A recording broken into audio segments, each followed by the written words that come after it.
all over the place. Yeah, and just anywhere. There's no there's no fixed rule about that. Yeah.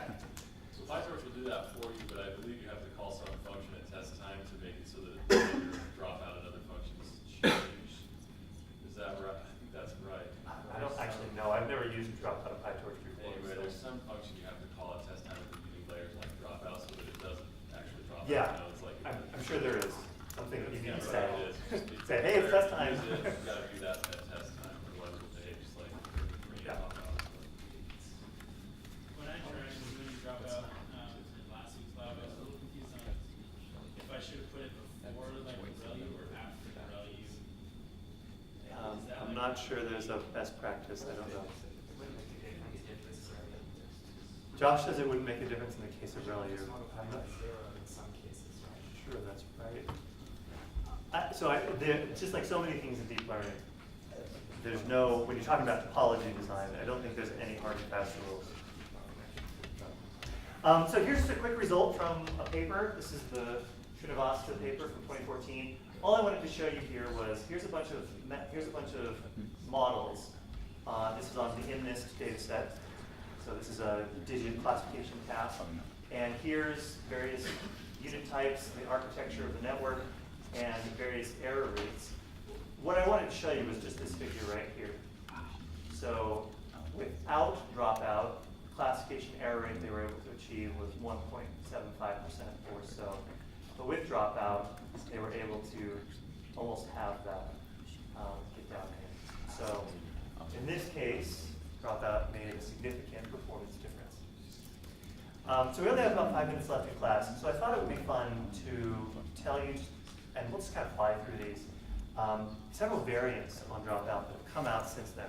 So the simplest is called drop connect, where instead of dropping out activations, you actually drop out links. So instead of multiplying your activations by a binary mask, you multiply your weights by a binary mask. And there's really some interesting things that happen if you do that. I actually want to skip these and go on to a few more of these. So there's one called shakeout. Let me see if I remember this one. So shakeout, let's see, I have to remind myself of what this one does. Instead of I'm just going to read this to you while I read it to myself. Instead of randomly discarding units as dropout does at the training stage, our method randomly chooses to enhance or invert the contributions of each unit to the next layer. These operations can lead to a profound change in the regularization effect.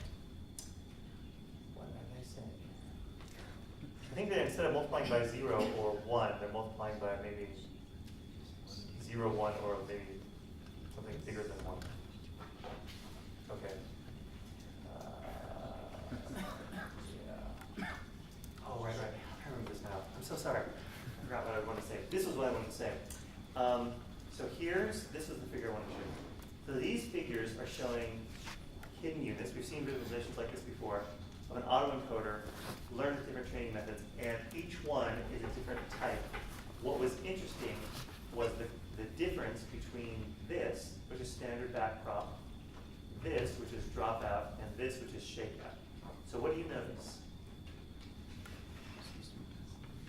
What is the difference, like, just qualitatively? Less noise in the shakeout? So less noise, okay. I see a lot of cells that are repeated in dropout, which is less in the Maybe repeated cells in dropout, less here. I would say these are much sparser, these weight matrices. So they seem to be mostly a uniform gray background with some features of interest that just sort of pop out. Here you sort of get these things like this guy right here, there's lots of junk. And here, everything looks kind of this weird, sort of junky something. So shakeout is encouraging the network to learn sparse, crisp weights. There's this thing called drop-in. So in drop-in, you basically turn off lots of things and then gradually add them into the network using something like a dropout sort of thing. And then, of course, because people who are like learning people, there's this thing that came out just a couple of years ago called standout.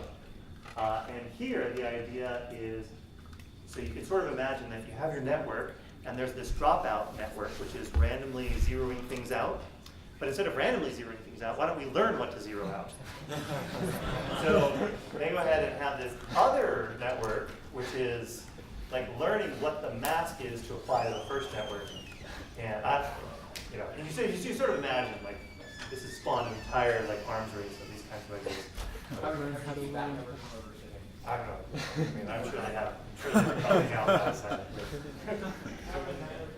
Yeah, you have another network. Network's all the way down. Okay. All right, we'll be done. Have a great week, and we'll see you on Friday.